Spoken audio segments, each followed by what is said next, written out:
welcome everybody to Too Legit to Crit, a tabletop role-playing podcast made for people who say fuck you to homophobia. Yes, 100%. That's all I'm going to say. Yeah, 100%. If you don't agree with that, go watch another fucking show. Like, yeah, seriously. We don't need you. We don't want No. you. Happy Pride. Happy Pride to you. Happy Pride to everybody. This is the positive side of me where I'm coming out going happy Pride and we love you and, you know, everybody is welcome here. And now the hateful side of me is kind of going, if you not agree with that, well, go do something about it. Yes. Go. I realized I said something in the last episode while we were live. It's like, I'm going to have to edit that out because YouTube is going to crucify me. Yep. Yeah, I realized that too. But, you know, happy Pride, and to all of our prideful watchers and all of our non-prideful watchers. It doesn't fucking matter who you are. We are proud of you for you. Yes, 100%. Yeah. And I think... Please. I was going to say, just real quick, because I know there's a lot of emphasis on, like, coming out and happy Pride. If you haven't come out, still happy Pride to you. You come out whenever you're ready. It doesn't have to be now. But I think now, in this current moment in history, this is like more important. Like, it feels like we have to be louder. Yes, absolutely. You know? Like, and I feel if you are an ally, you have to be loud as well. You know, fun fact, I've actually never gone to a Pride Fest, Pride anything. I've never been able to. I didn't live in an area where it was safe for that. And now that I'm on my own, I'm kind of like, you know what? There's one this weekend. I'm going to go. So I'm looking forward to it. It's going to be great. The only reason I don't go is for the same reason I don't go to any mass congregations of people. It's just my anxieties. Yeah, 100%. Oh my gosh, yeah. Like, and there's also a million other ways to celebrate. You know, there's digital ways. I know there's a lot of people running charity games this month. Granted, off the top of my head, I can't think of any names officially, but I mean, just hop on Threads, you'll find them. Oh yeah, there's lots of sort of games that are in support of this. Absolutely. Yeah. I'm just very happy. You know, it's funny. I just looked over. I have an Easter basket. Don't ask why I still have an Easter basket out, but it's a rainbow Easter basket, and I'm sitting there going, I should fill it up with like Pride bracelets, put it in the bunny like rainbow basket, and then take it and just hand like bracelets out to people. Yeah, you might as well. That's how my brain works, John. I'll be like so focused, and then bloop, like distraction, bloop, distraction. Like, okay. But yeah, no, happy Pride. If anybody listening or watching is doing one of those charity shows, pop us a line because we want to know about it. And we want to boost you. Yeah, like 100%. Like if we are ever to be advertising whores, this month is when we're going to do it. Yeah, like, I mean. Absolutely. No commitment, no, just no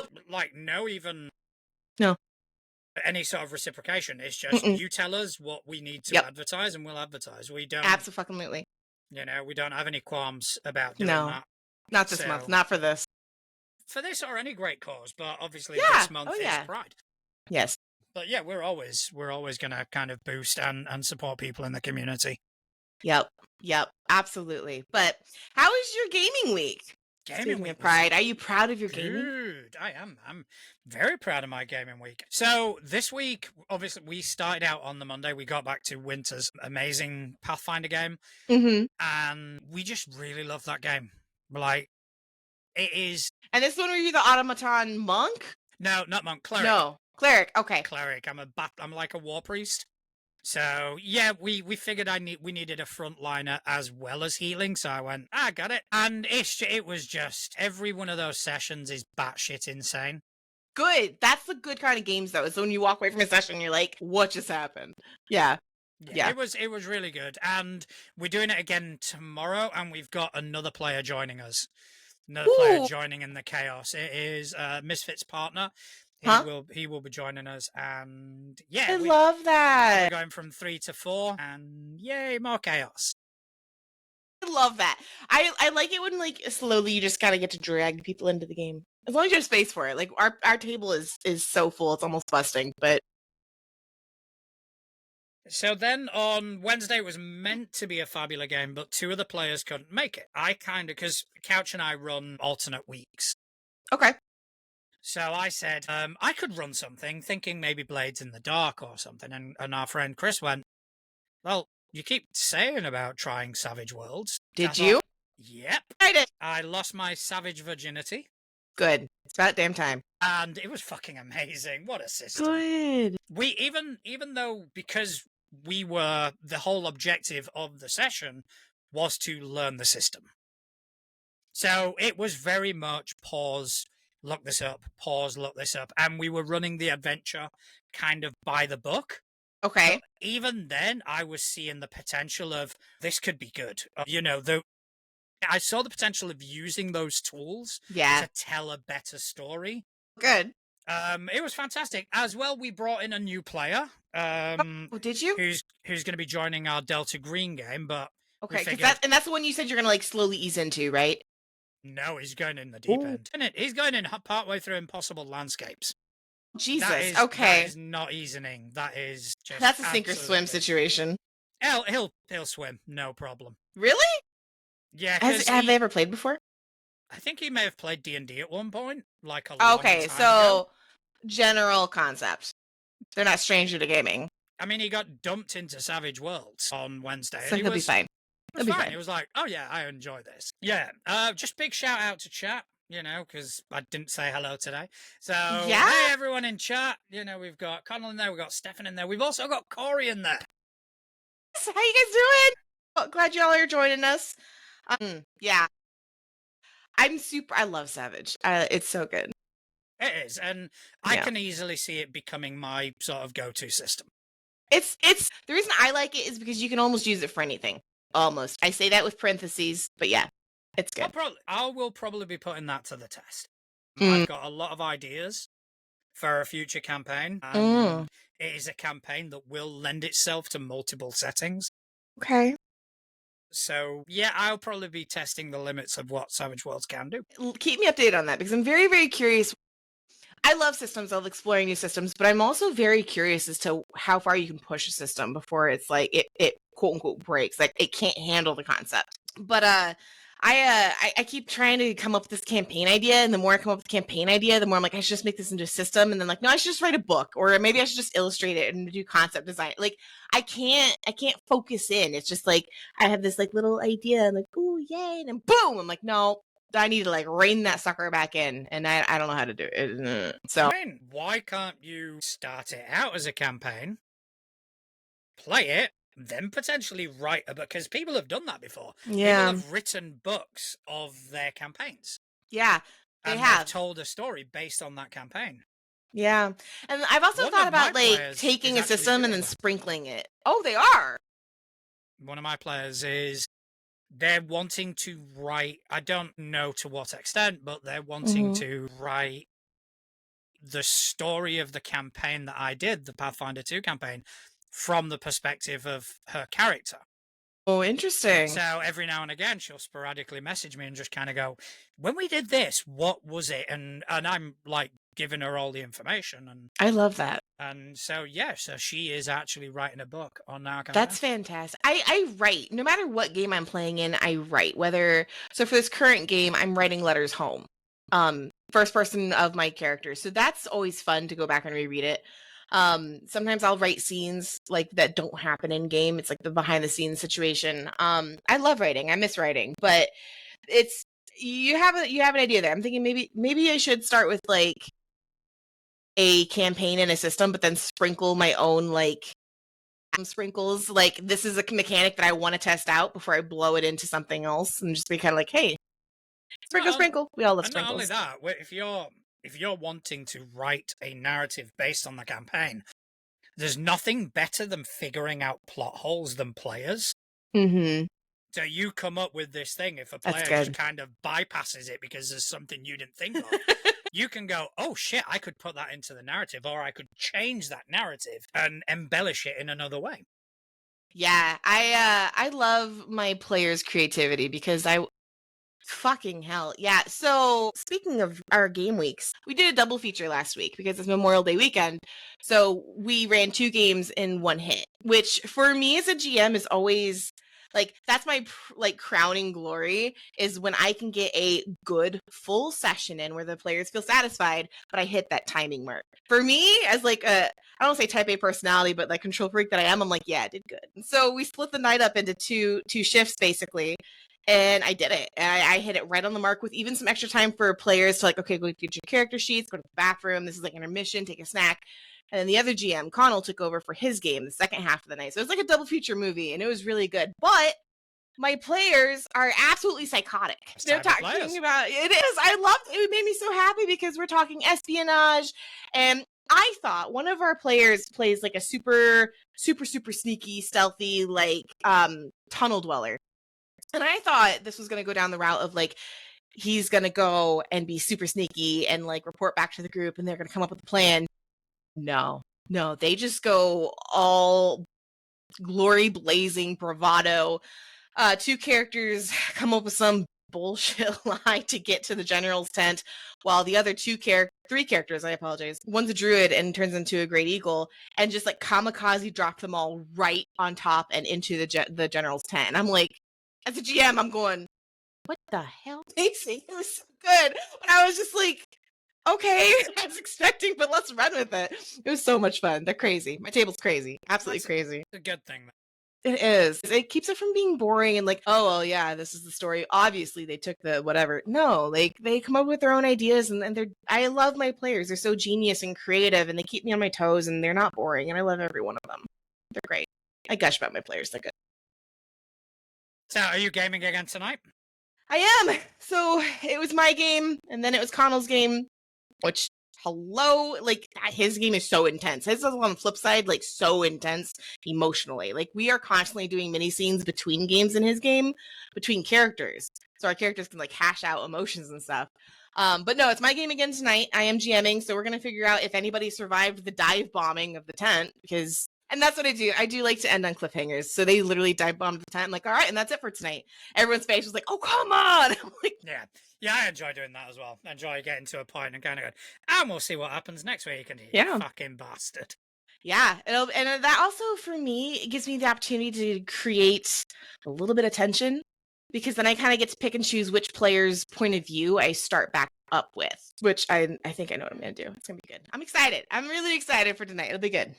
Good. I'm really glad. Yeah, next week we Delta Green, new player in Impossible Landscapes. I've also got a Winter's Game again with a new player, and then I think I want to set something up for the weekend. I don't know if I'll be able to, but I want to set some good old Delta Green up for the weekend. So yeah, keep your phone by. I'll keep my phone on. Keep it phone charged up. Buy all the good things. Because I do believe I've got a weekend next weekend where I don't have the kids. They're away on holiday. My partner's working, so you have a good weekend ahead of you. That's fantastic. I prefer it when I've either got the partner or the kids. I've got a lonely weekend ahead of me, and I need to find something to fill the void, to beat my crippling fucking loneliness. I mean, I actually was just talking to my therapist about this, because I'm like, I love it when I have no plans. It's just myself. I can do whatever the hell I want, but I never do. I always fill it with something, because it's like, I can't be alone with myself, because then the thoughts are too loud, and I'm like, drama. I hate it as much as I need it every now and again, just to kind of get a moment to myself. I hate it, because after about 10 minutes, it's like, I want to do something. I want to find something to do. Well, I have tons of things I can do by myself. That's never my problem. My problem is like, do you ever, there's a name for it, and I know like a lot of people have this, but I'll have like a million things I want to do or need to do, and I don't know where to start. And it's like, so then I just kind of sit there paralyzed, because I'm like, I don't know which one to do and I don't know where to start, because there's so much and I'm so overwhelmed by it that I'm just kind of like, one of my girlfriends over the weekend, I told her, I was just sitting there, I'm like, I don't know what to do. And she's like, just go start peeling wallpaper, because she knows I'm working on my living room. And I'm like, okay, started peeling wallpaper and got a lot done. But no, this weekend was a lot of celebrating for me, because I'm out of training. I graduated out of Mod 2 at work. So I get to go back to my normal shift, which means I get to be more alive and like my normal presence online and gaming and a little more creative juices, because it was killing me, man. I was like, oh. Well, good. Congratulations. I think a huge congratulations are in order. That is fantastic. Good for you. Thank you. Yeah, I'm excited. I'm doing adult things just so I can earn money so I can play games. Yeah. Yeah, I'm also doing adult things. My partner and I have just put a bid in for somewhere, but that's a long way away, but hopefully we get it. But it's adulting. It's adulting. And, at 42 years old is about fucking time. Hey, you know what? Just because you're an adult doesn't mean you have to grow up. Two very different things. I refuse to grow up. Yeah, I was about to say, I'm a child of Peter Pan. I will never. Some things I am quite level-headed and mature. In other things, I'm just a big kid. But see, you can be mature and still not grow up. Grow up. You know, like you can be mature and wise and emotionally intelligent and still have fun. And I think that we've talked about that before, about how it's like people associate like doing mature the right things as like, oh, I can't have fun. I can't have that childlike whimsy and whatever. And I'm like, or you can only have adult fun. That's the weird one. You can only have adult fun. Yep. And it's like, why? Yeah, that's enough. This is one thing that kind of dawned on me when I stopped drinking. Yeah. When I stopped, being an alcoholic, let's call it what it is. That's when I started realizing just how much of what the adult population, or a big percentage of the adult population, what they call fun, is all adult themed and adult orientated. And everything is okay. So we're gonna go throw axes, but there's gonna be alcohol involved. It's like, what? Why? Can't we just go to a fucking ball pit? Yes. See, and I have no problem with people who want to drink. Like, if you want to drink, you can drink. I will never look down on people who drink. But my old group of friends in Indiana, I always had a little bit of an issue because it was never a like, let's go have fun. It's like, let's get completely drunk first so that we can have fun. Like, there's something wrong. There's something wrong if you can't have fun just being yourself. Like, and that always hit hard for me because I was like, just people as adults need to learn how to have fun. And that's what I also love about this hobby, is because it really helps people like, oh, let's have fun, even if you're making your players cry. But I mean, Marlin, our friend Marlin, and I shared this on social media. He put out a fantastic blog post coming off something that I said in last episode, where it was, fun is not the objective of a game. Fun is a side effect. Fun is something that you can potentially have. Yeah. But if you have this objective of, oh, we're all going to get together and have fun, because it is such an abstract. That's fair. Yeah. You can't, because everybody has fun in different ways. Some people have fun with mechanics. Some people have fun in building these characters which are optimized, etc., etc. That is their way of having fun. But other people's way of having fun is more of a narrative and this, that, and the other. So his blog post was, don't have fun as the objective. Play the game and let fun be a side effect. Let fun be something that happens. It shouldn't be, oh, we're all going to get together and have fun, because I guarantee you, when I run a Delta Green game, my objective is not for you to have fun. Yeah, but I'm going to have fun during the process anyways. My objective is to scare you. Yeah, but see, for me, being scared is fun. My hair is way too thick. I gotta chop it off again. Fun is a byproduct. Yeah, absolutely. And like, I don't even think that you probably couldn't hear that. Yeah, absolutely. I think that like when I say like get together and have fun, it's not like, oh, we're getting together to have fun. For me, it's like find that fun for you. Like, you don't need to force other people to have the same kind of fun as you. If that makes sense. Yeah, I mean, even because we were talking about it in the last episode, where some games are heart-wrenching. Yeah. Some games take your emotions and they squeeze them to within an inch of their life. That, for me, is not fun if I'm on the receiving end. But it doesn't stop my enjoyment. Yeah, that's fair. That's fair. Because, like, same. We had an episode session. I think it was last session or the one before that, where like everybody, it was heavy. It was heavy, and we all ended like. One of our players messaged the group. He's like, hey, if you guys want to talk afterwards, I'm game. And the other player went in character, out of character. And he was like, both. Because it was so heavy. It was like, oh, man. But it was still good. Like you said, I enjoyed it. It was really, really good. And then, yeah, I don't know. It's like Pride Month. It's like Pride Month. You know what? People are going to love who they're going to love. And they're going to love the way that they want to love. People are going to have fun and enjoy things the way that they're going to have fun and enjoy things. And that's okay. I mean, Connell just put in the chat that his goal is to make the players think and to make them feel something. If they just show up and go through the motions, they're failed. And I agree that 100%. Whether those emotions and feelings and thoughts are positive or negative is irrelevant. Because it is all about the engagement. It is all about creating a compelling and engaging story. Yep. Fun is, again, it's something that happens to you. It's not something that you can strive for. Because then I could turn around to you right now and go, right, Atlas, have fun right now. I mean, that's easy for me, though. I mean, as long as we keep it so we don't have to publish this on another site. Wrong person for that analogy, but I do understand what you're saying. You're totally right. Yeah. Like, it's such a vaguely like generic thing people wish each other, like, oh, have fun. And it's also in this community, I think it does become something of a platitude with people who are very vocal in the TTRPG community have gone, as long as my players have fun. It's like, well, is it though? Yeah. I think it's just such a bland, generic statement, which is so non-committal that everybody seems to be using it nowadays. And I feel like it also depends on the genre of table you run, because we've talked about how like certain GMs have certain types. Doesn't matter what they run. Like, they just have a type of feel to the games they run. So, like, if I'm going to sit down at your table, John, I'm not expecting a comedy. I'm not expecting a fun, lighthearted, funny motherfucker. You're funny, but not in the way that people would expect a comedy. I'd be remiss to expect that from a table where you're GMing. And also, like, that's such a Come on, you get it. You nearly disservice. It's such a disservice to you as a GM. I did it. Can we just take a moment to congratulate Atlas for getting words out? I did, all by myself. I need to create something that comes along the bottom of the screen that says something just like she did it. Just a little gold star sticker. That's all I need. Where is it? Can I do it? Oh man.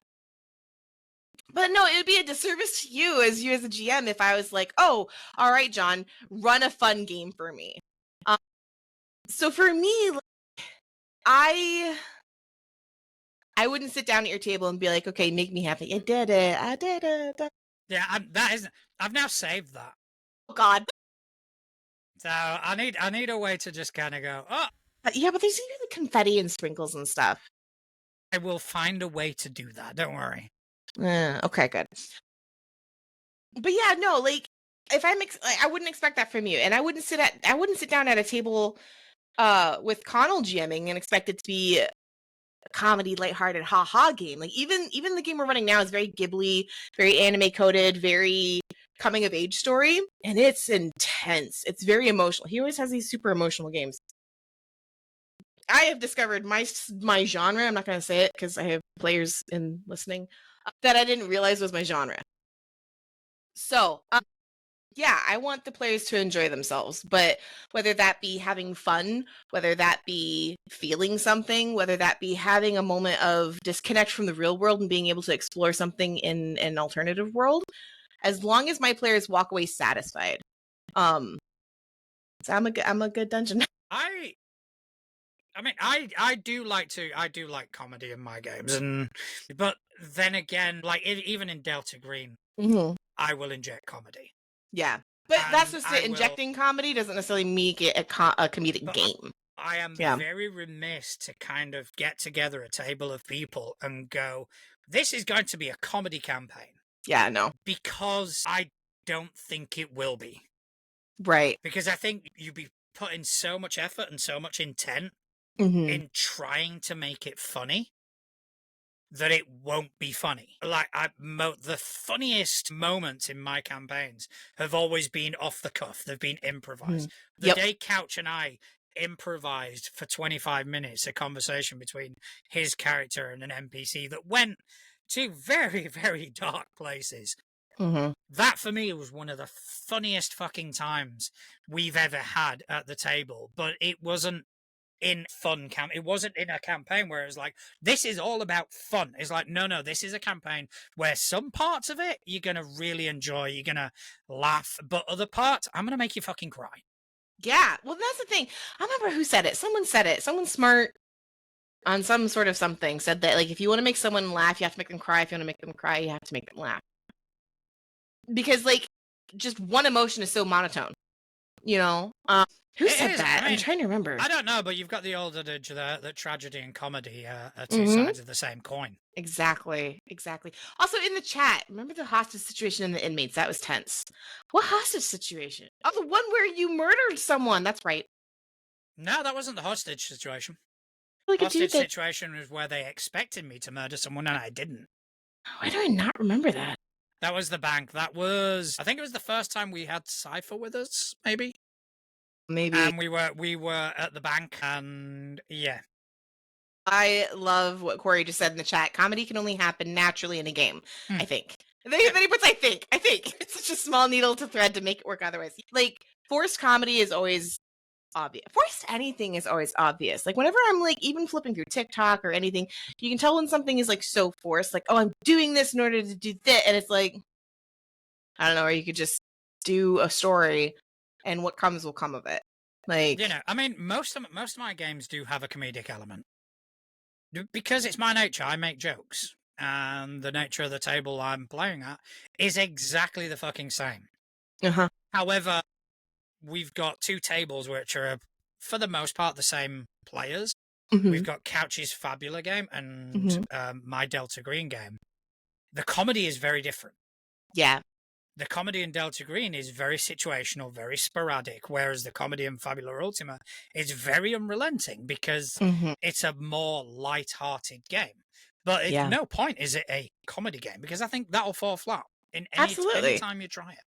Absolutely. I let my players be the comedy, to be honest. Like they do it on their own. Like I don't even have to like try. They like there'll be a super tense situation and they'll say or do something and it's just so hilarious. Or even like the dice will do it for you sometimes.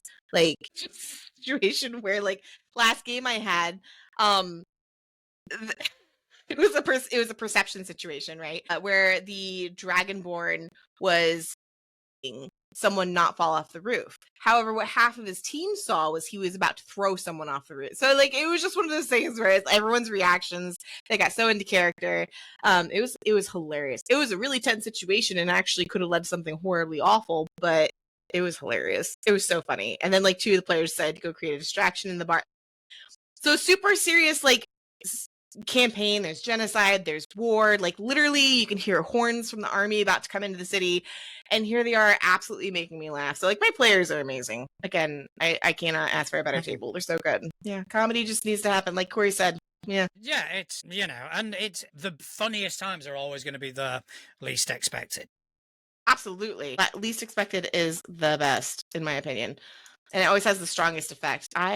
For me, I've always found that the funniest ones are the ones that we can't tell people, and are not because of subject matter, just because they are very much you had to be there. Yeah. Oh yeah, yeah. Which is always such a phenomenon. Like I want to know what that is about the human brain because it can be in the moment in the situation it's so funny and then you try and recap it like the day later telling someone about it and it's kind of like it was funnier when you were there. Yeah, why? I mean, But why? You know, even right now, I'm trying to think of like specific examples in my game where something off the cuff has happened and we've all had such a good laugh. Yeah. But it's like, well, it's not going to be the same. It's not. You know, no. The moment has gone. Yep. A huge component of comedy is timing. And comedy and also I think like emotive experience. Like if everyone is feeling the same thing and they have that same jarring yank of comedy at the same time, like you said, that timing of like whoop, the rug being pulled out from under them, they all experience it differently than you saying, yeah, and then someone walked into a room and that rug was pulled out from under them metaphorically and they're going, oh, okay, cool.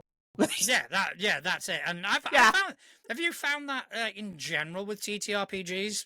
Because I don't only talk about this hobby with you. I've got plenty, like a lot of friends that we do talk pretty much exclusively about games. And people will come up to me and kind of go, right, in my game, this happened. They'll tell me a whole thing about this and they'll go into, and then there was an AC of 50 and blah, blah, blah.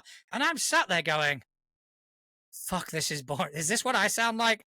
Holy shit, I'm bored. Moment where people are telling me about their games and I go like, wow, I'm bored. I have moments where people will tell me about their games and I'm like, I don't get it. But I think that's a me brain thing because when I have like the question of the week and people write in their stuff, I understand it. I can picture it clearly. It's great.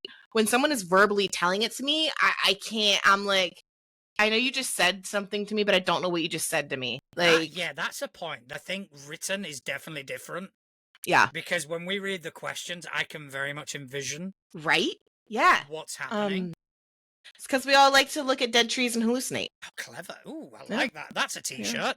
Yep, exactly. That's a t-shirt. We should do it. It'll be an open book. Yeah. Maybe we all like to look at dead trees and hallucinate. Absolutely. Is that? Did you steal that from somewhere? Or is that a you quote? Like, me and my friends have always said it. I don't know who said it first, so they might have stolen it from something, but yeah. Do a t-shirt design. Do a t-shirt design. We'll get it on the thing. We'll get it on the like merch store. stare at dead trees and hallucinate. Speaking of the merch store. Yeah. Check out our merch store where we've got plenty of t-shirts, we've got hoodies, we've got desk mats, we've got mugs, we've got all this fantastic stuff. Really good quality. We've got branded stuff, we've got the Moves Like Atlas, we've got the waffles design.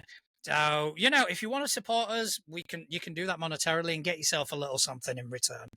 Or if you just want to support us monetarily, go to our Ko-fi page and subscribe to our $3 a month tier, which will give you exclusive access to the Traveler's Chalice, which will give you an insight into the inner workings of the show and give you valuable input into the direction that we go in the future. And if I understand that money isn't always available to everybody to be able to kind of splurge out on some random fucking show on the internet. So tell your friends about us, like, subscribe, do all that stuff because it will help us out massively. It will. Chat, though. Did you just read chat? You need to read chat. What Corey just said. Where am I reading from, Corey? I want you to know that is noted, and I'll remember that for next time. Next time I hear Corey say, "That's amazing," I'll be like, "You heifer." That is true. No, to be fair, I do the same thing. If I'm not 100% there, I'd be like, I don't know. My keyword is like I think it's oh wow, like oh wow. Like I'll be looking at my phone, someone's talking to me like oh wow, because oh wow could be good or bad depending on what they just told you. I'm ratting myself out to anybody who talks to me. No, but I think you have a very solid point that when I read it, I can almost envision it better. Whereas if I'm just listening to it, I lose the thread of what they're saying. So by the time they get to the end of the story, I've kind of forgotten the beginning. Or if you're like me and English sucks, I'll try to explain something to somebody, and halfway through me stumbling through my words, I've lost them. It's like, okay, that could have gone better. But speaking about reading people's experiences, etc., you did put out a question this week. I did, and I thought I saved it in Trello, but I didn't, so I'm actually uploading it right now. See how I can multitask? You can multitask. I can multitask. Okay, so my question for this week, Pride Edition. Yeah. I just ratted myself out. Corey's like, oh, I'll keep that in mind. Oh, wow. Obviously, if there's eye contact, just disclaimer, if there's eye contact and I go, oh, wow, I'm genuinely listening. But if I am not making eye contact with you and I say, oh, wow, yeah, I don't know what it, yeah. All right, so question of the week. I wanted to know in your game, for GMs specifically, I mean players too, but GMs, this is kind of something I wanted to know. What's your favorite way to include everyone of all peoples? Favorite NPC, player feedback, a mindset you keep yourself in? And if you don't, do you think you should? What are some ways you want to try?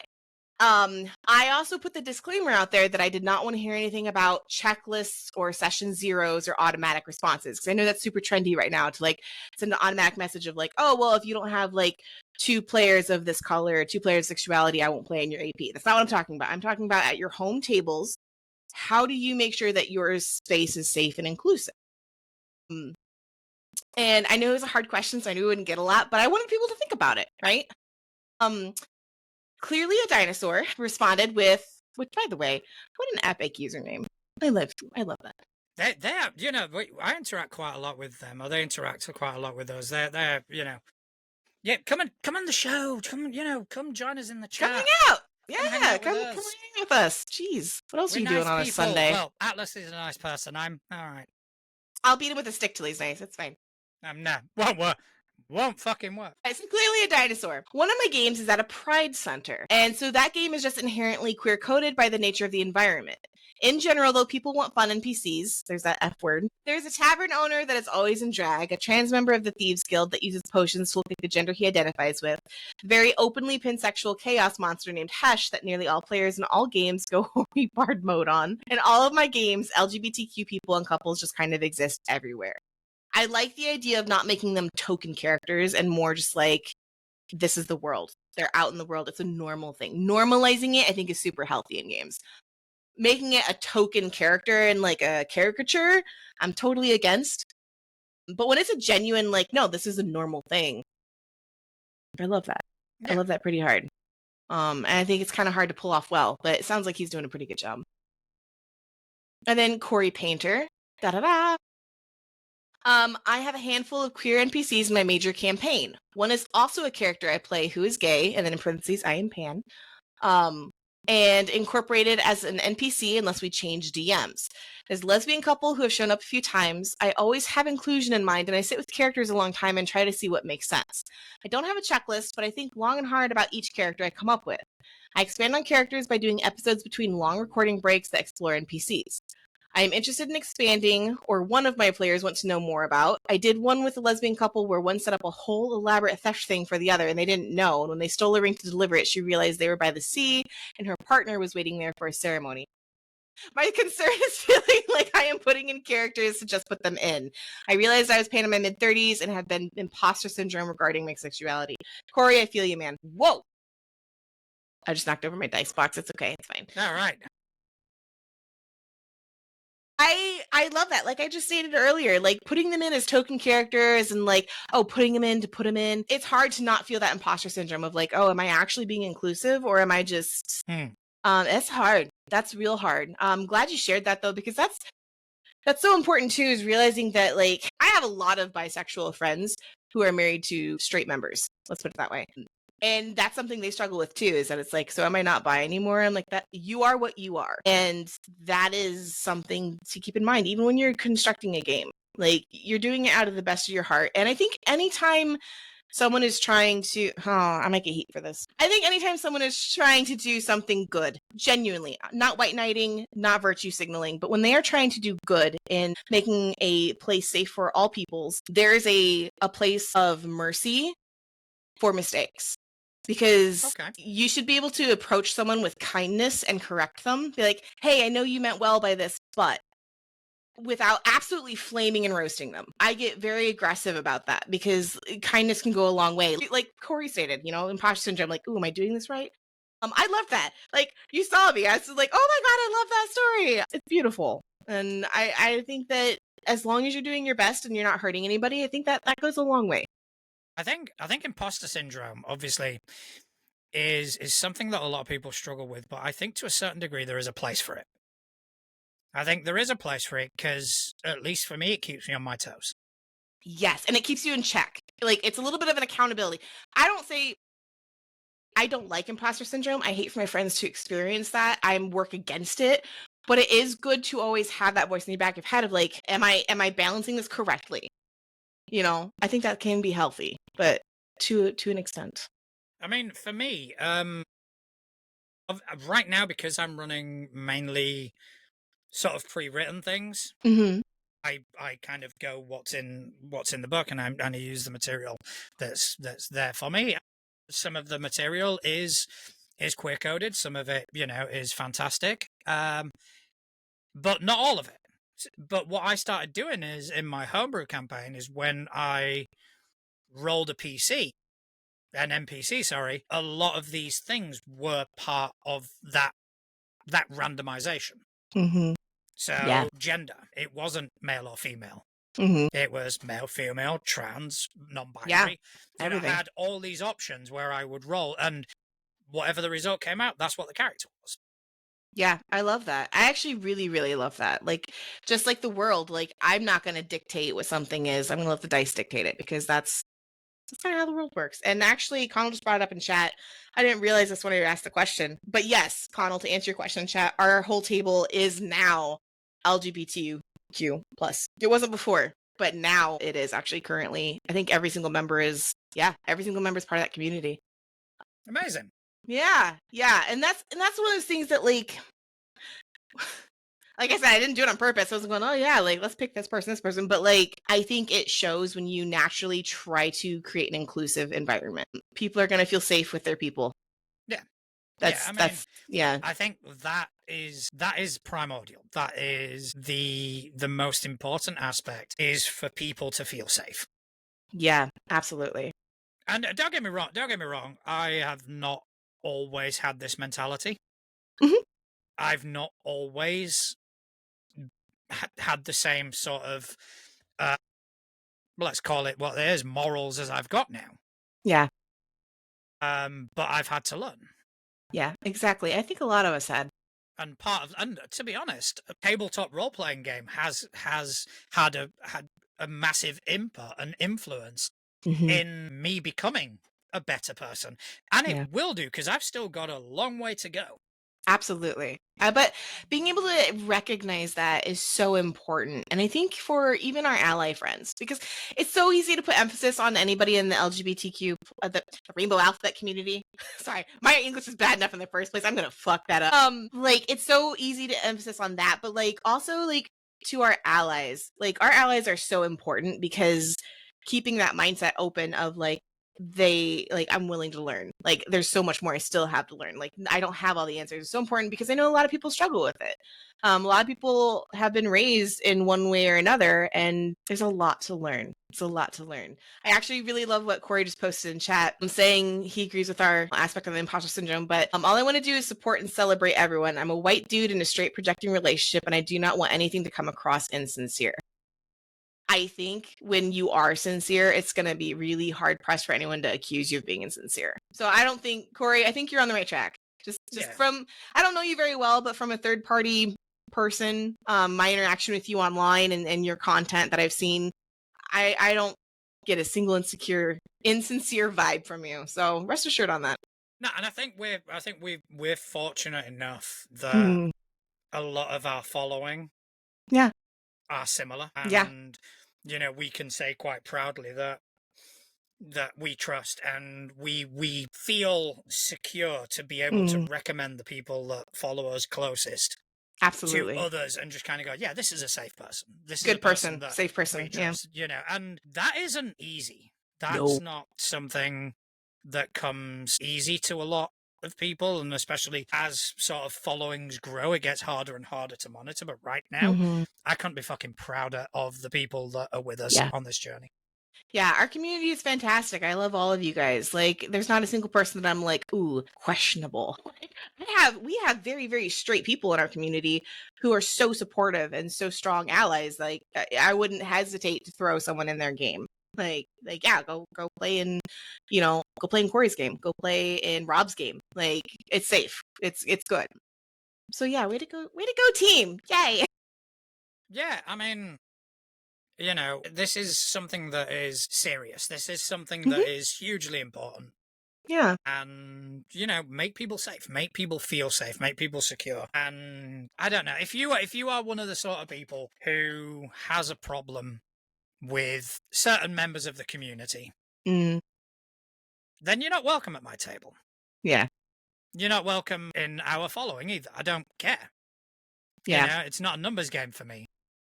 There's a saying that I saw many, many years ago that I've really taken to heart in every aspect of my life, is that, just because I don't want you at my table doesn't mean just because I don't want you eating at my table does not mean I want you to starve. So for me, I come from I don't talk about my personal life for many reasons, for a lot of very valid reasons, but like I come from a very, very not safe place, both in relationships and just geographically. And it's always been hard for me, because like balancing that line of, I know certain people are emotionally stunted and they have their own trauma and they're failing horribly, but they're trying. And that's always hard for me to draw that line of like, I don't know what to do. And I know a lot of people struggle with that, especially those, like as I mentioned earlier, that can't come out. And I think what really hit me the hardest is there's a phrase like, careful who you hate, because it could be someone you love. Mm-hmm. And I saw that one time and I was like, how could you not want to be a safe place for anybody? Even people you don't know. Like, just the weight of standing there and being like, I'm not safe for a certain type of person is rough. So I don't know. I just think that, like, be accepting or get the fuck out of my table. Honestly, just like, yeah, that's what it comes down to. I think, to be honest, you and I differ on one aspect. I think I'm a lot more militant than you, Mm-hmm. in the sense that just because I don't want you eating at my table, couldn't give a shit if you starved or not. No, I get that. You know that We're two different kinds of kings. Yeah, I'm very much. You know, I do have a lot of anger, sort of, within me, but I now know where to direct that. I've Yeah. 100%. Whereas for me, if I'm happy to provide safety for people Exactly. who need it, but for people who want to encroach on other people's safety, fuck that. And no, I agree with you on that. And that's kind of where I draw that line, is like, if you are purposely saying, I don't care, I am against this, then fuck off. But like, if it's someone who genuinely has not known any better, doesn't know how to grow, like, I'll give them an opportunity. Like, I will at least walk beside them while they're trying. But the minute that no, like, there's a line. There's a line. You gotta stand up for what you believe in and what's right, or else you'll not stand up for anything, really. But all that You're to just say, reeling off the quotes today, aren't you? It's just like quote after quote. I can't speak English, but hey, I can give quotes left, right, and sideways. Alice has got a second screen where she's got quotes. I wish. Oh my god, that'd be brilliant. I should write up a script for game or for show before I do it. That way I can be like, oh yeah, this and this and this and this. Problem is with that is that at some point you're gonna probably not know the entire history of a person and quote the wrong person and just kind of Absolutely. something I saw on Instagram where it was some guy reeling off some sort of life philosophy. I'm not really going to go into the specifics of it.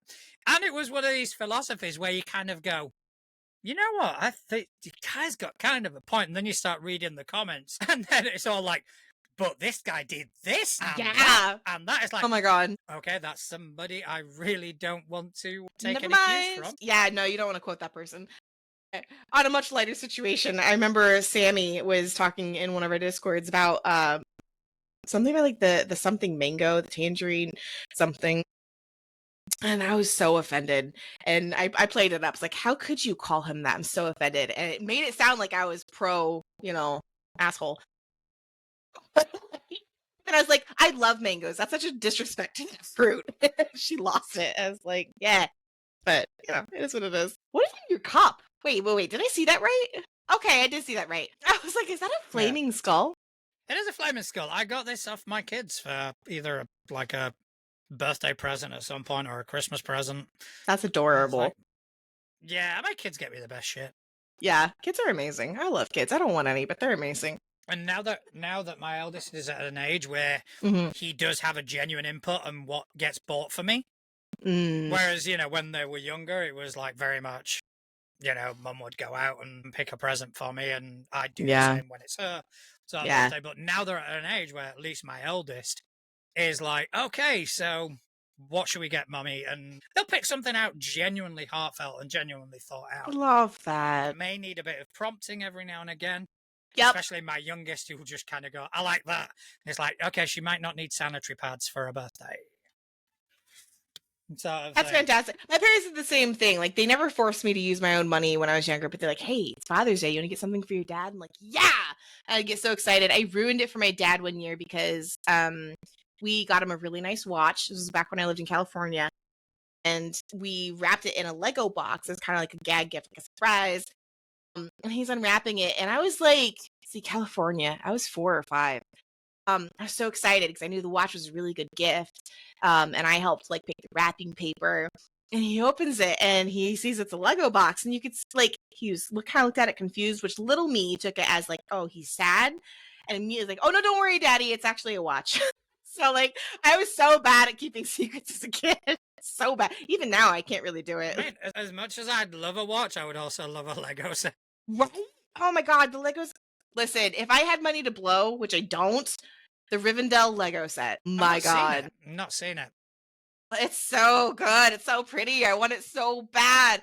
I have like mini, like the Funko Pop minis of like the Hobbit stuff because my girl Megan knows me too well, and she got me like the whole collection of all the Hobbits and Aragorn. And all I'm like, if I got the Lego Rivendell, I could like, put them in there and like play with them. And I'm It's so fucking prohibitive nowadays. It's so expensive. so expensive. Well, I think the Rivendell set's like $100 or something. That's not too bad to be It's fair. not bad because it's like a whole. I think. Watch me say that, and it's like jumped up in price to like 5 million or something nowadays. Let me look. Let's see. Oh, wow, if I could spell. Oh my gosh, y'all! Yeah, like, it's not $100. oh yeah, no, there's 500. Yep. Uh, Yeah, and the thing that gets me, as expensive as it is, I was in London with my partner a couple of weeks back, and we went past the Lego store, and there were queues to get in. Like, oh my god! you know, it's just it makes money hand Wow. over fist, and fair play to them. Yeah, I guess. Oh, there's figurines that come with it. I didn't realize that. Oh my god! Okay, so ladies and gentlemen, we have lost Atlas. Absolutely lost me. As she is looking Yeah. at the Rivendell Lego set. So in the meantime, every week I kind of pull something out of my collection that we take a look at, and we try keep it in theme. Last month was difficult for me because I don't have that much 5e stuff. Proud of you though. You managed to do it. Like you did it. I did. But in this, I do have a lot more for this month's theme. Okay, so because it's the first one, and I figured I would bring something in that was LGBTQ coded, but I would try and be a bit subtle with it. So I went for a system called Sapphic Space Pirates. That's subtle. You're real good at subtle, John. Yeah, I think I nail subtlety. I think I really nail subtlety. So yeah, Sapphic Space Pirates, Luck of the Harbour Edition by Natalie Pudim. This was part of the trans rights bundle that I bought last year. Fantastic bundle. It was 500 fucking PDFs, which boosted my collection massively.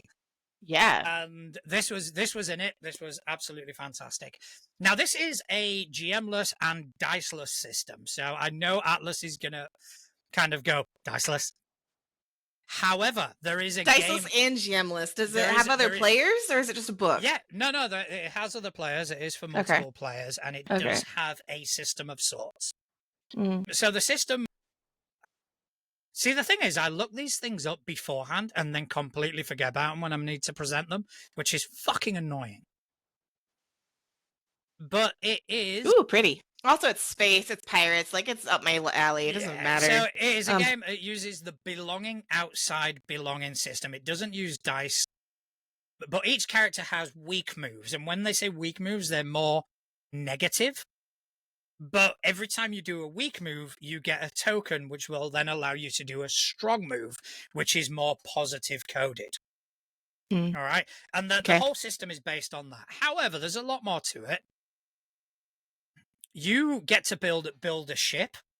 So each player chooses one positive feature, and it can be like small fighter bay with 2 fighters. It can be a ship cat, bar full of exotic liquors.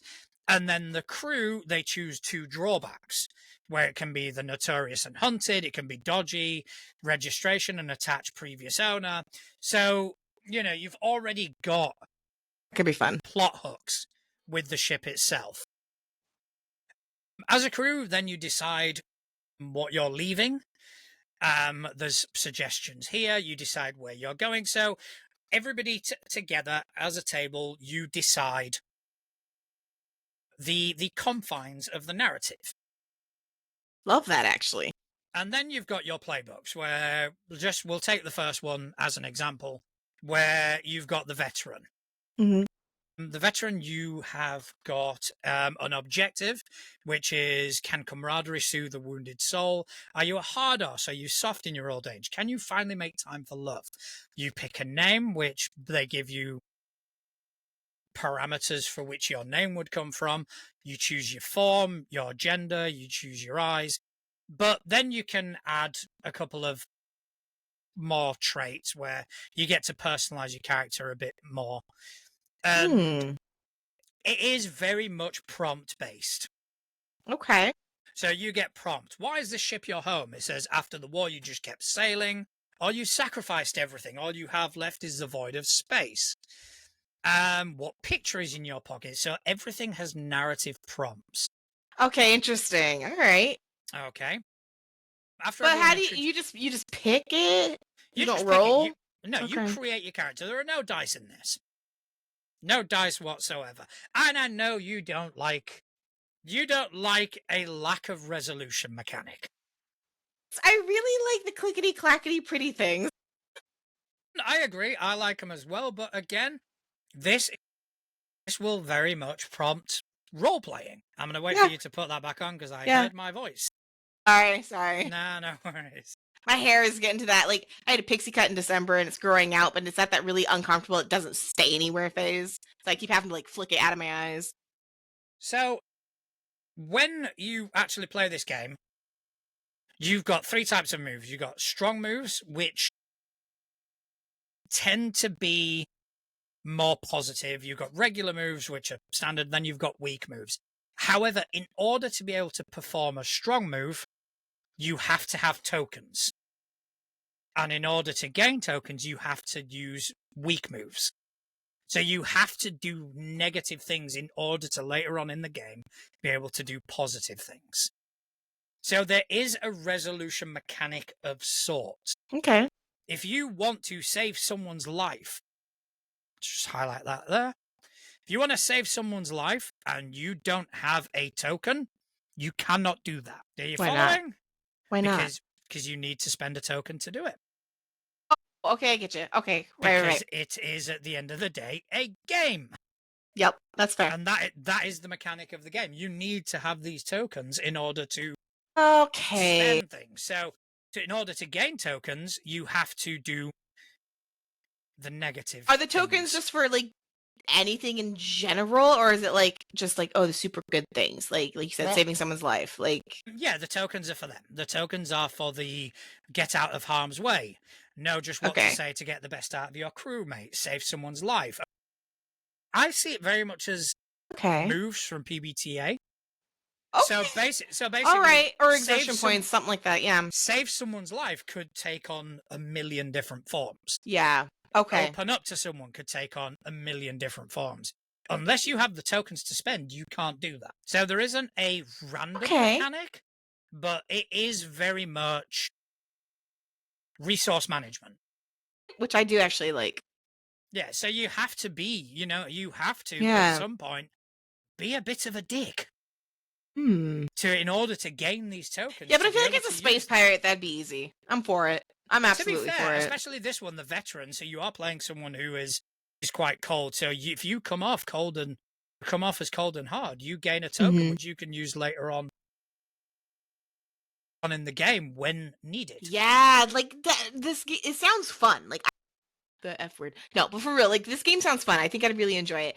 The like pick and choose in the beginning might drive me a little nuts. Like I might roll dice to find my stuff anyways, but no one's stopping you from doing that. Yeah.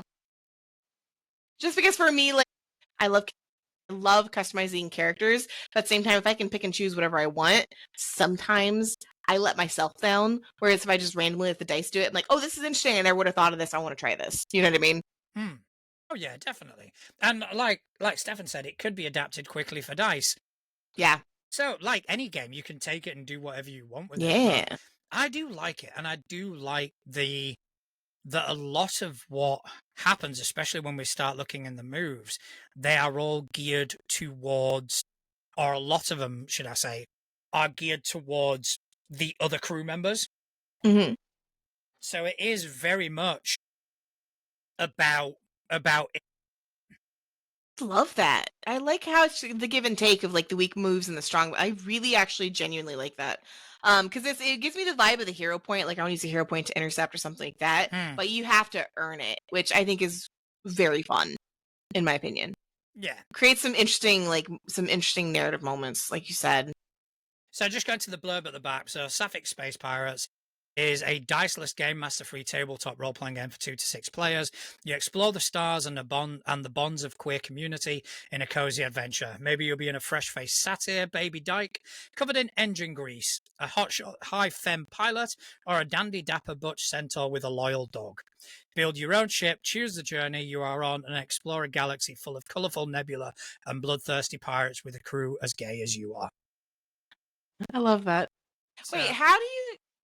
I'm not gonna. I'll buy the thing and I'll look at it myself. no, I mean, you can get it on itch.io. Okay, good. I was gonna say I'm gonna have to take a look at that because I genuinely this looks anything sci-fi is up my alley. I love it, and I am that person that needs that shirt that says "I love when women." That's it. So like, I love this game. I love this game concept. 100% for it. I just my brain can't wrap around some of the theories, so I need to read it.